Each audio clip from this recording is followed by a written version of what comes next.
మా స్పెషల్ తిద్దారండి, జొన్న రొట్టె, రసం, వేడి చికెన్, రైస్. నేనైతే జొన్న రొట్టె తిందాం అనుకుంటున్నాను.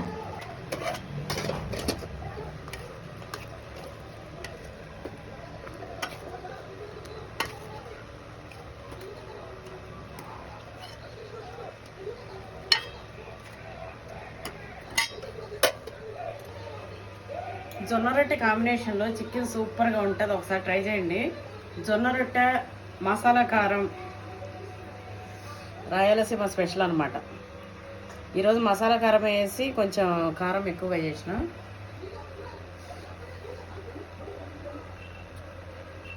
రాయలసీమలో పుట్టిన వాళ్ళు కంపల్సరీ జొన్న రొట్టె చికెన్ తెలుసు.